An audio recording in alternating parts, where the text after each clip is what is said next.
A very good morning to all of you. আজি আমি বহুত কেটা গুৰুত্বপূৰ্ণ কথা আলোচনা কৰিম। প্ৰথমটো হৈছে আমাৰ নৰ্থ ইষ্টৰ কাৰণে উত্তৰ পূৰ্বাঞ্চলৰ কাৰণে এটা বহুত সুখবৰ যে আমি আৰু এখন ৰামসাৰ সাইট পালো। এটা ৰামসাৰ সাইট কি হয় কিয় আমাৰ কাৰণে গুৰুত্বপূৰ্ণ বিশেষকৈ উত্তৰ পূৰ্বাঞ্চলৰ আমাৰ যে প্ৰকৃতি আছে এই প্ৰকৃতি সংৰক্ষণৰ ক্ষেত্ৰত কেনে ধৰণৰ এক ভূমিকা গ্ৰহণ কৰে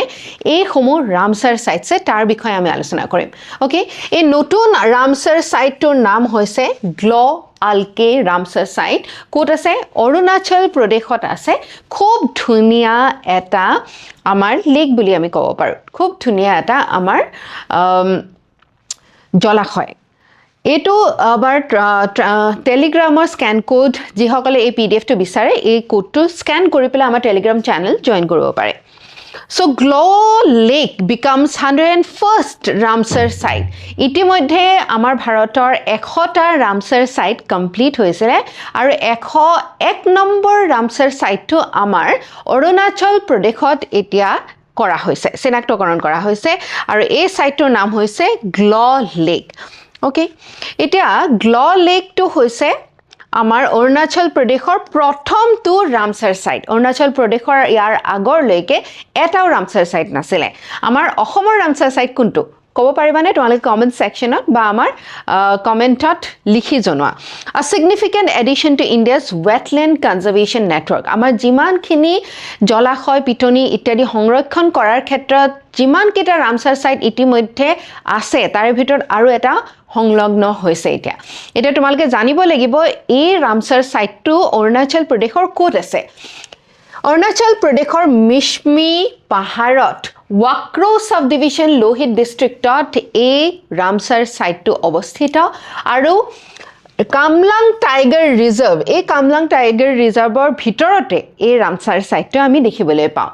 ইম্পৰ্টেন্সটো কি আছে গুৰুত্বটো কি আছে এটো হৈছে প্ৰথমটো অৰুণাচল প্ৰদেশৰ ৰামসাৰ সাইট তোমালোকে যেতিয়া সুপাৰলেটিভ পাবা সদায় মন কৰিবা সদায় মনত ৰাখিবা ফাৰ্স্ট লাষ্ট বেষ্ট টলেষ্ট এইবিলাক আমাৰ কাৰণে গুৰুত্বপূৰ্ণ হয়নে so first Ramsar site of Arunachal প্ৰদেশ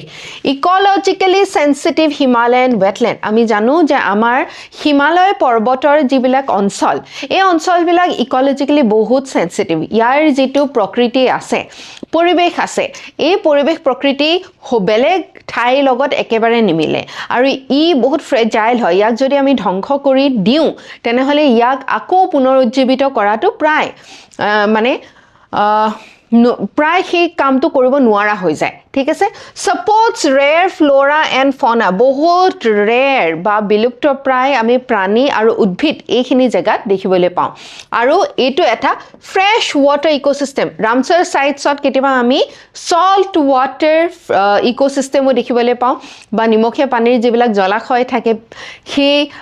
বিলাকো দেখিবলৈ পাওঁ তাৰ লগতে আমি ফ্ৰেশ ওয়াটাৰ লেকস বিলাকো দেখিবলৈ পাওঁ It is one of Arunachal Pradesh's least explored nature attractions and is considered sacred by the Mishmi community. Mishmi জনজাতীয় লোকসকলে এই যেটো লেক আছে এই লেকটোক বহুত বেছি তেওঁলোকে পবিত্ৰ বুলি ভাবে ঠিক আছে পবিত্ৰ বুলি গণ্য কৰি আহিছে ৰামসাৰ সাইটৰ কথা কৈ আছো এটা তোমালোকে জানিব লাগিব যে ৰামসাৰ সাইট নহয় কি ৰামসাৰ কনভেনশন টু হৈছে এটা ইন্টাৰনেশ্যনেল ট্ৰিটি গোটেই আন্তঃৰাষ্ট্ৰীয় বেলেগ দেশবিলাকে কৰা এখন চুক্তি আন্তঃৰাষ্ট্ৰীয় পৰ্যায়ত কৰা এখন চুক্তি যি কি কৰে যি আমাৰ যে ৱেটলেণ্ডছ বিলাক আছে জলাশয় আছে এই জলাশয় বিলাক কেনেকৈ সংৰক্ষণ কৰিব পাৰি তাৰ কিছু আমি নিজৰ কাৰণে নিয়ম বান্ধি দিছো আৰু সেই নিয়ম বিলাক মানি চলিবৰ কাৰণে এই চুক্তিখন এই কনভেনশনখন আমি সাইন কৰিছো কেতিয়া আহিছিলে কেতিয়া প্ৰতিষ্ঠা হৈছিলে ৰামসাৰ কনভেনশন 1971 চনত ইৰাণত ৰামসাৰ বুলি এটা জায়গা আছে সেই জায়গাত এই চুক্তি প্ৰথমবাৰৰ কাৰণে আমাৰ প্ৰতিষ্ঠা হৈছিলে আৰু এই চুক্তিখনৰ আমাৰ ভাৰতে এই চুক্তি স্বাক্ষৰ কৰিছিলে 1975ত আৰু জয়েন কৰিছিলে 1982 okay so full fledged joining আমাৰ 1982 বা কাৰ্যকৰী কৰিছিল আমি 1982 পৰা what is a ramsar site বুলিলে আমি কি বুজো ramsar site হৈছে যেতিয়া এটা জলাশয় ৰিকগনাইজ কৰা হয় যে এটো অকল ভাৰতৰ কাৰণে নহয় আন্তঃৰাষ্ট্ৰীয় পৰ্যায়ত এই জলাশয়টোৰ গুৰুত্ব আছে তেতিয়া তেনে এক জলাশয়ক আমি ramsar site বুলি চিনাক্তকৰণ কৰা হয় যেনেকৈ অসমৰ দীপৰ বিল এতিয়া অৰুণাচল প্ৰদেশৰ আমি কি লিখিছো গ্ল লেকটো দেখিছো সিলেকশনটো কিহৰ ভিত্তিত হয় এই সিলেকশনটো তাত কি বায়োডাইভাৰ্সিটি আছে তাত কেনে ধৰণৰ আমাৰ জৈৱ বৈচিত্ৰ্য আছে ৰেয়াৰ স্পিচিছ আছে নেকি কিছুমান বিলুপ্ত প্ৰায় একেবাৰে মানে এনেকুৱা উদ্ভিদ বা এনেকুৱা কিছুমান প্ৰাণী আছে নেকি ৱাটাৰ বাৰ্ড হ্যাবিটেট আমাৰ জলাশয় পিটনিত থকা যিবিলাক পক্ষী আছে সেই তেনেকুৱা পক্ষীৰ হ্যাবিটেট হয় নেকি ঘৰ নেকি ইকোলজিক্যাল ইউনিকনেস নেকি বেলেগৰ লগত নিমিলে নেকি এটা ইউনিক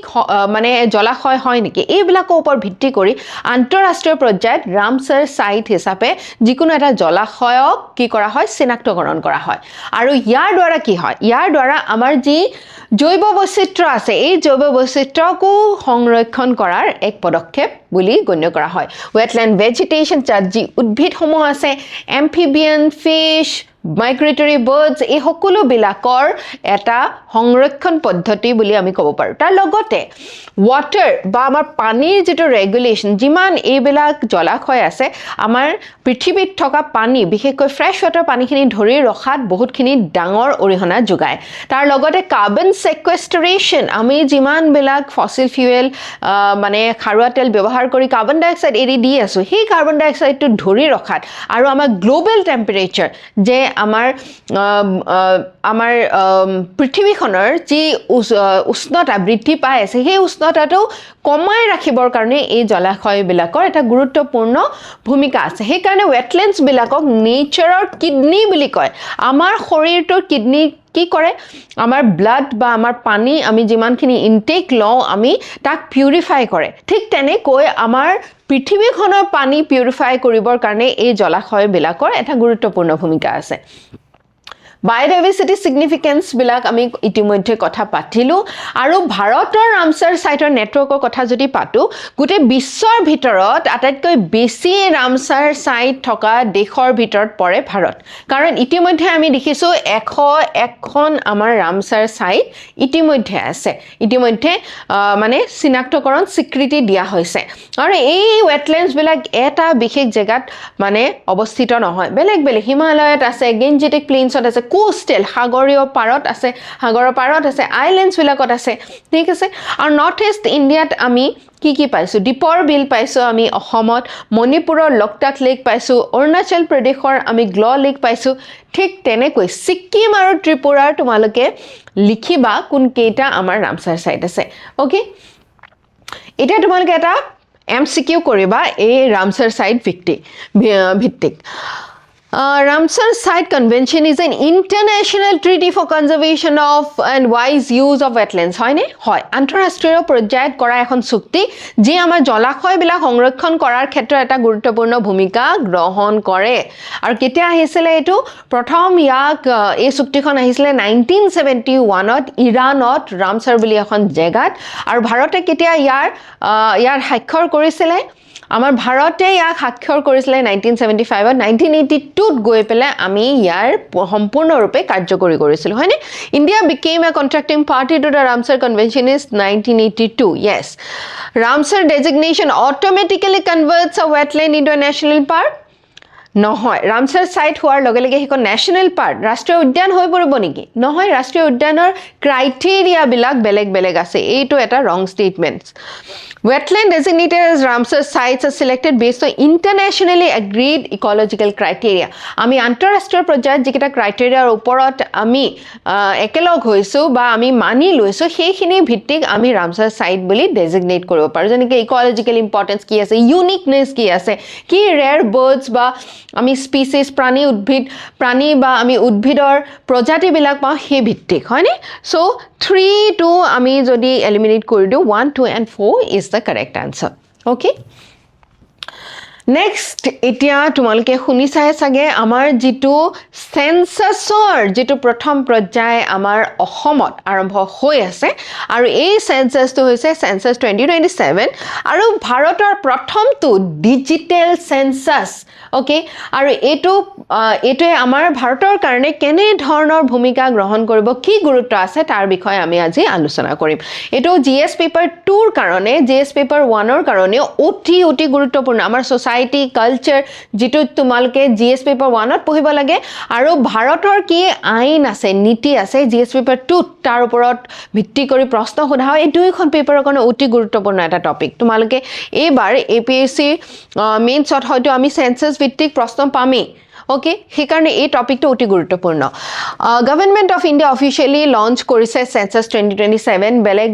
ৰাজ্যত এপ্ৰিলৰ পৰাই আৰম্ভ হৈছে কিন্তু আমাৰ অসমত এতিয়া আগষ্টৰ পৰা আৰম্ভ হৈছে এইটো হৈছে ভাৰতৰ প্ৰথমটো ফুল্লি ডিজিটেল সেন্সাস সম্পূৰ্ণৰূপে ডিজিটেল সেন্সাস ইয়াৰ আগতে কোনো দিনে ভাৰতত হোৱা নাছিলে আৰু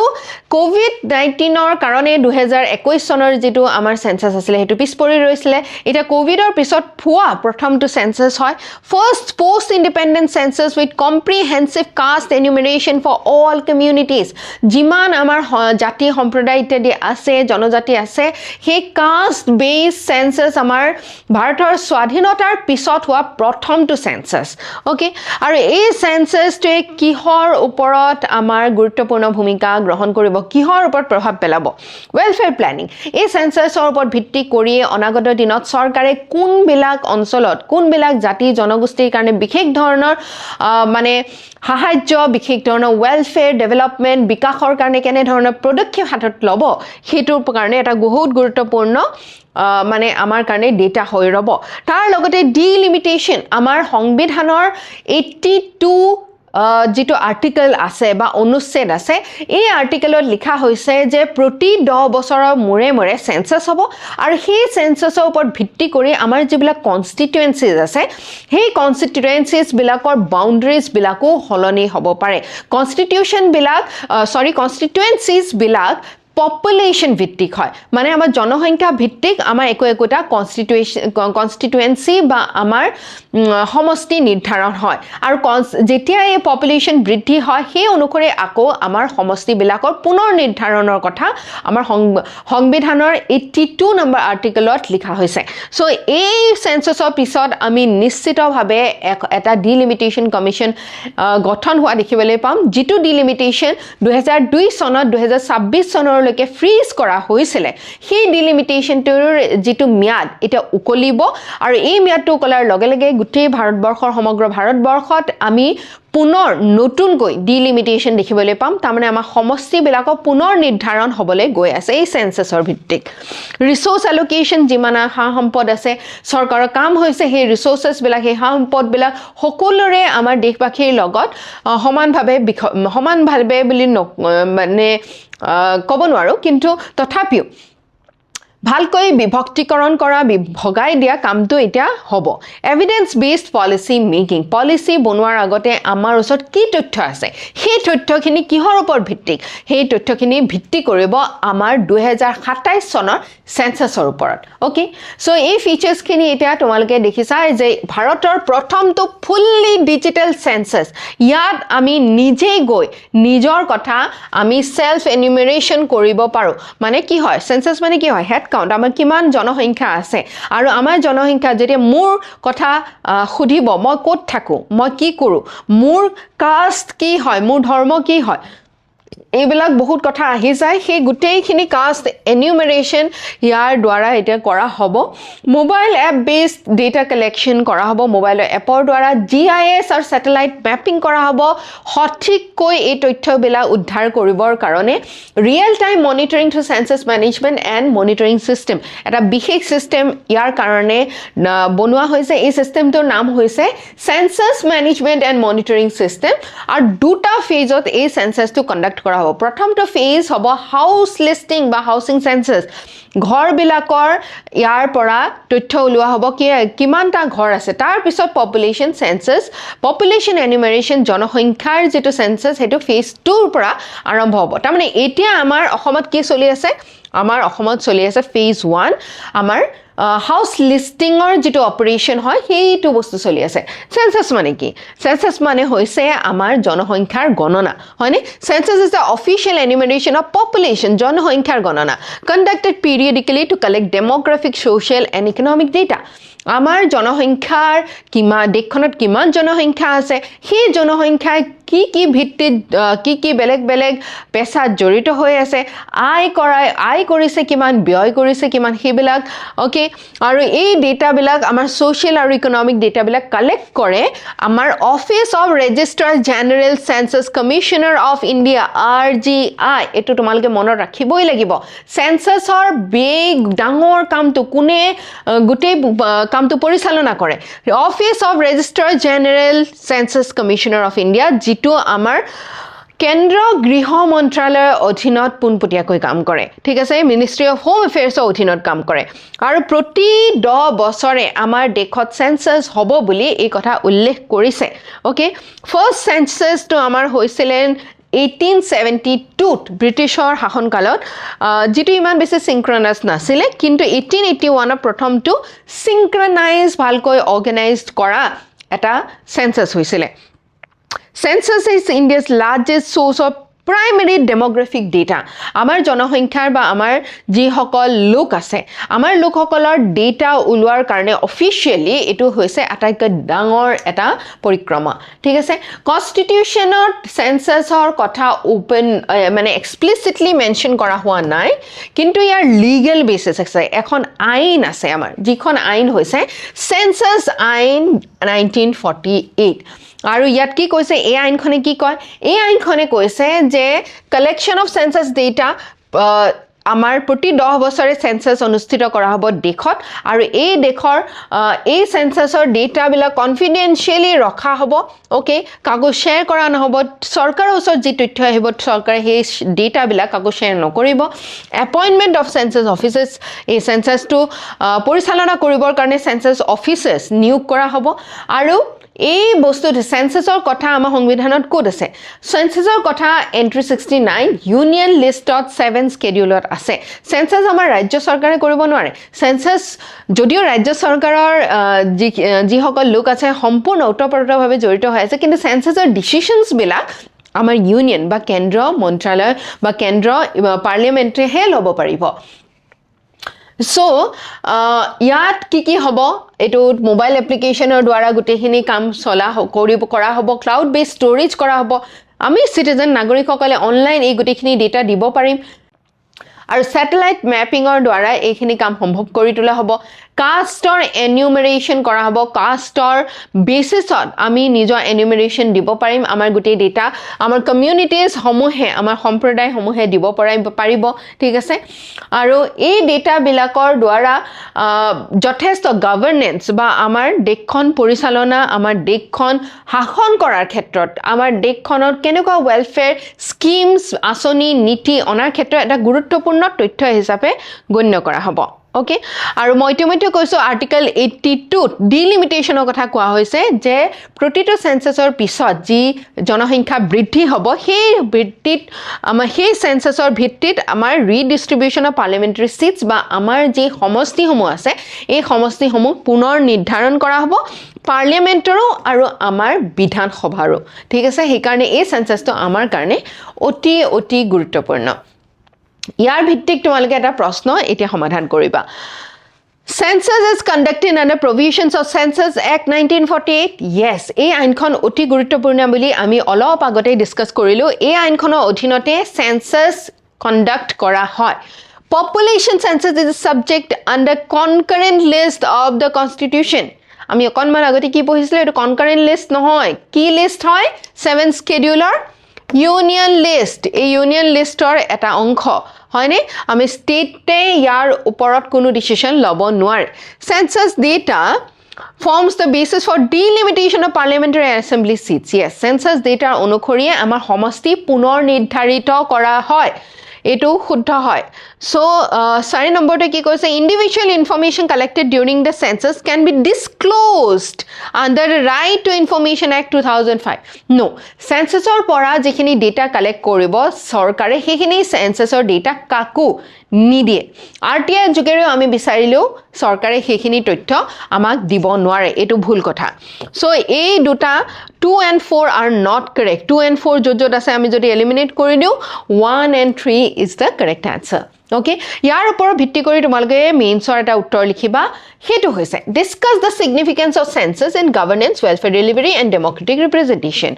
আমাৰ সেন্সাসৰ কি ভূমিকা আছে সৰকাৰি জিবিলাক আঁচনি ইত্যাদি পৰিচালনা কৰাৰ ক্ষেত্ৰত ওয়েলফেয়াৰ কল্যাণকামী যিখিনি কাম আছে সেইখিনি ডেলিভাৰ কৰাৰ ক্ষেত্ৰত হক বা ডেমোক্ৰেটিক ৰিপ্ৰেজেন্টেশন মানে আমাৰ জনসংখ্যাৰ অনুসৰি আমাৰ যি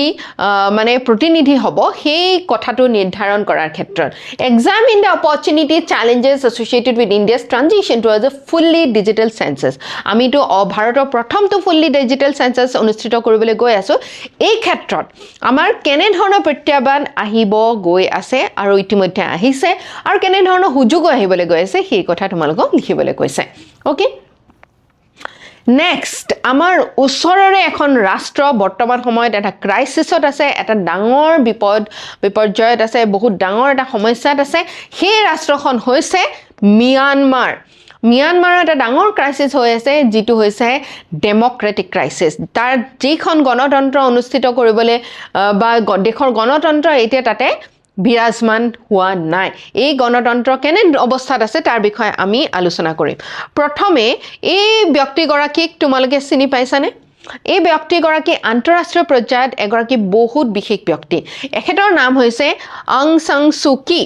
আৰু অং সাং সু কি আমাৰ ওচৰৰে এখন ৰাষ্ট্ৰ মিয়ানমাৰৰ এটা সময়ৰ লিডাৰ আছিলে পলিটিক্যাল লিডাৰ বা এটা সময়ত তেওঁ সেই ৰাষ্ট্ৰখন ৰুল কৰিছিলে কিন্তু বৰ্তমান সময়ত তেখেত হৈছে এটা হাউস এৰেষ্টেড বা তেখেতক গৃহবন্দী কৰি ৰখা হৈছে আৰু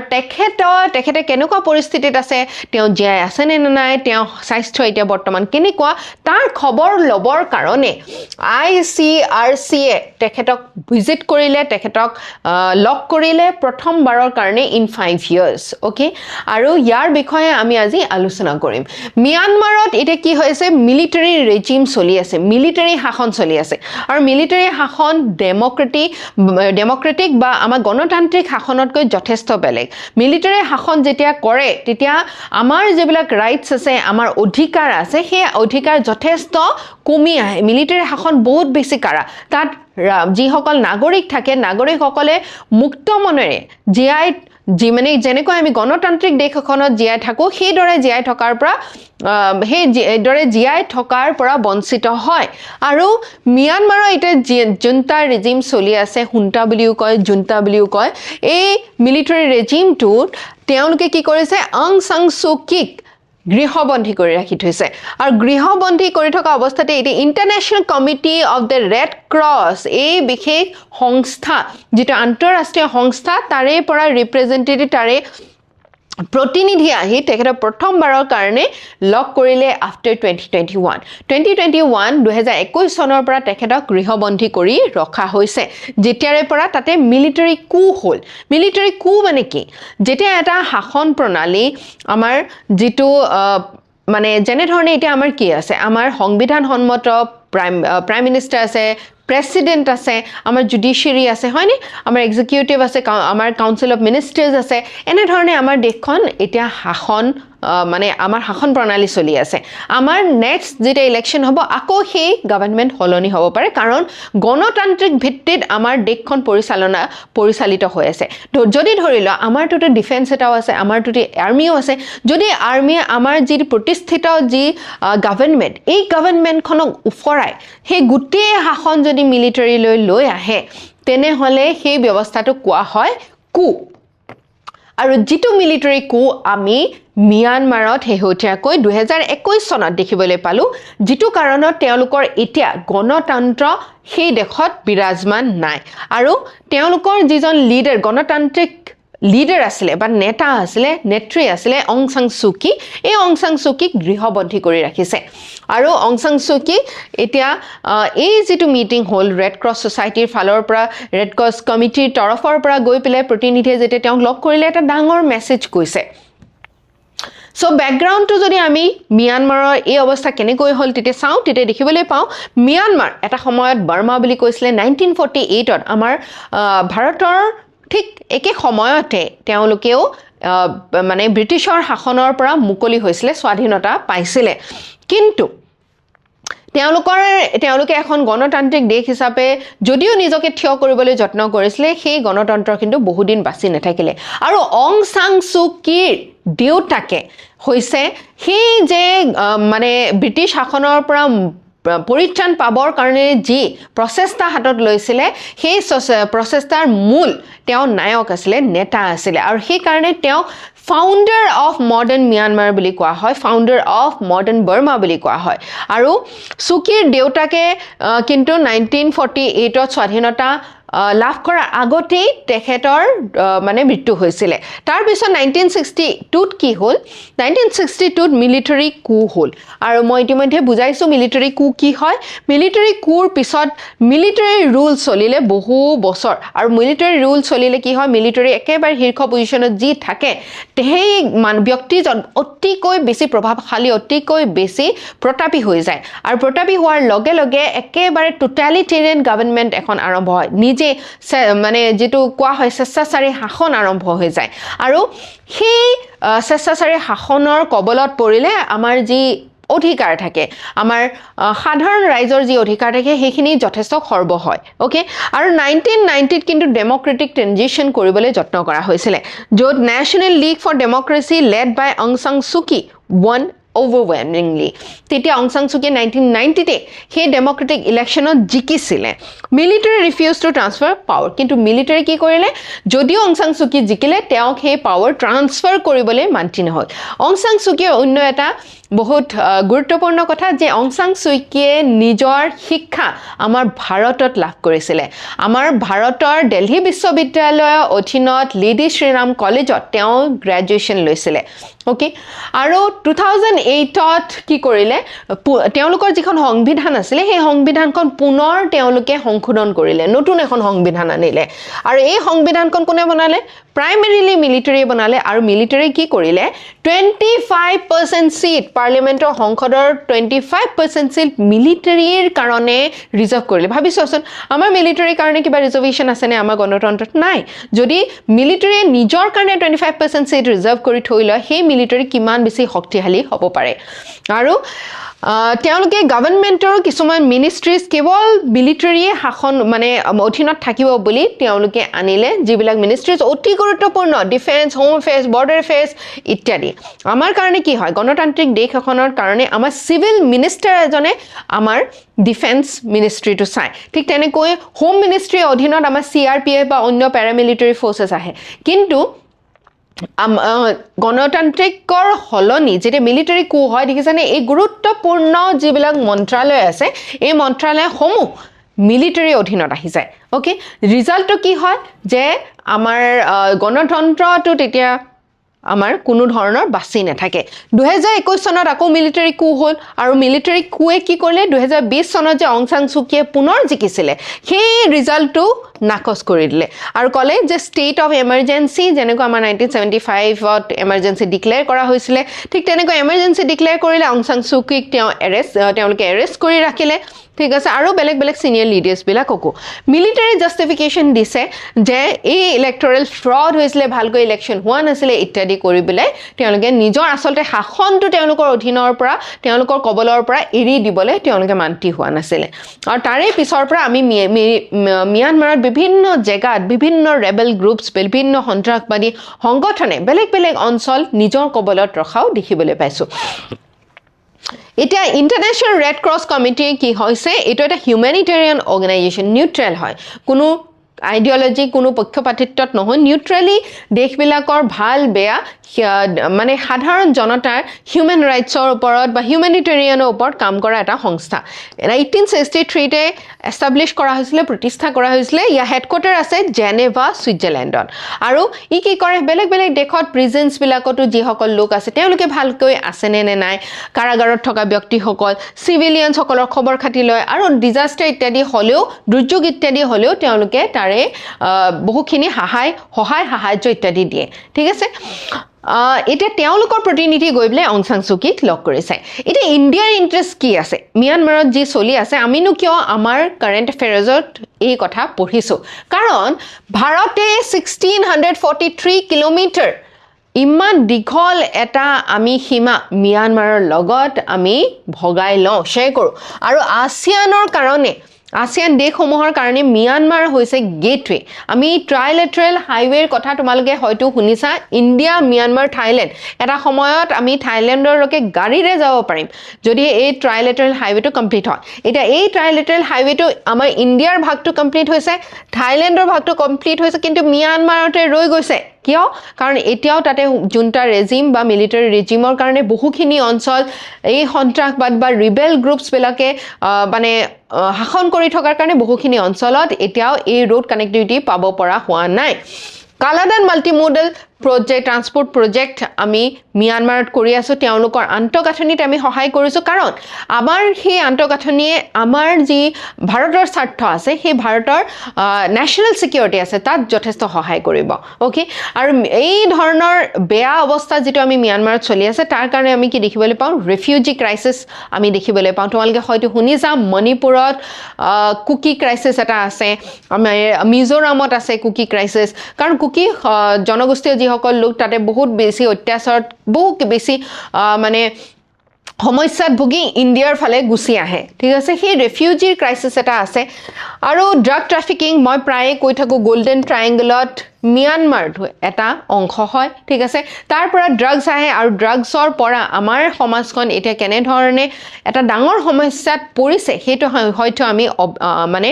অনুভৱ কৰিব পাৰিছো আৰু ড্ৰাগছৰ লগত ৰিলেট হৈ থাকে আৰ্মছ ইলিগেল ট্ৰেডিং বা আৰ্মছ বা ড্ৰাগছ সৰবৰাহ কৰাৰ লগতে বহু এটা কুচক্ৰ অৰ্গানাইজ ক্ৰাইম জড়িত হৈ থাকে যি আমাৰ সমাজখনক বহুত বেয়াকৈ এফেক্ট কৰে যিটো কাৰণত আজি আমি মিয়ানমাৰত যি সাম্প্ৰতিক পৰিস্থিতি চলি আছে সেই বিষয়ে অৱগত হোৱাটো অতি গুৰুত্বপূৰ্ণ ওকে বিশেষকৈ তোমালোকৰ নিচিনা কাইলৈ যিসকলে বিউৰোক্ৰেচিত বিশেষভাৱে অৰিহণা যোগাবা এটা ভাৰতৰ মানে পজিশনটো কি ভাৰতে ডেমক্ৰেটিক ৰিষ্টৰেশ্যন টু সাপোৰ্ট কৰে যে ডেমক্ৰেসি মিয়ানমাৰত আহিব লাগে কিন্তু তথাপিও ভাৰতে বহুত বেছি ফোৰ্স এটো কাৰণে নকৰে কাৰণ ভাৰতে কেতিয়াও এটো কথা বিশ্বাস নকৰে বেলেগ এখন দেশৰ আভ্যন্তৰীণ নিজৰ যিবিলাক ডিসিশন আছে তাত ভাৰতে হস্তক্ষেপ কেতিয়াও নকৰে ঠিক আছে ইনক্লুসিভ পলিটিক্যাল ডায়ালগ হ'ব লাগে বুলি কয় আৰু ডেমক্ৰেটিক্যালি শান্তিৰ বাৰ্তাৰে এই গুটেই সমস্যা নিৰ্মূল কৰাৰ কাৰণে যত্ন কৰিছে ওকে So, এটা GS paper 2 উত্তৰ তোমালোকে লিখি উলিয়াবা মেইনছৰ কাৰণে discuss the importance of political crisis in Myanmar for India's security. Myanmarৰ এই political crisis to solve কৰা আমাৰ ভাৰতৰ মানে সুৰক্ষা আভ্যন্তৰীণ সুৰক্ষাৰ কাৰণে কিয় নিৰাপত্তাৰ কাৰণে ইমান গুৰুত্বপূৰ্ণ তাৰ লগতে ফৰেইন পলিসি আমাৰ ভিত্তিক আমাৰ কিয় গুৰুত্ব আছে examine the India's approach in balancing democratic values with strategic interest. Amar nijor democratic values jibilak ase principles adarkho jibilak ase tar logote strategic interest aru kokholgota bhabe ei Myanmarot bhal mane bhal koi thokatu kyo guruttopurno ekhini kotha uti guruttopurno thik ase to ei bhittik tumalge uttor tu likhiba So, বহুখিনি important কথা আমি আজিৰ যেটো discussion আছিল এই ডিসকাশনত আলোচনা কৰিলো তাৰ লগতে with this we wrap up today session আৰু এটা কথা মই একেদিন তোমালোকক জনাই আছো যে 17 আগষ্টৰ পৰা আমাৰ অফলাইন আৰু অনলাইন ফাউন্ডেশন ব্যাচ এটা আৰম্ভ হ'বলৈ গৈ আছে এই ফাউন্ডেশন ব্যাচত যদি তোমালোকে জয়েন কৰিব বিচাৰা তেনেহলে আমাৰ অফিশিয়াল নম্বৰ 6003370066 ত যোগদান কৰিব পাৰা with this we wrap up today session thank U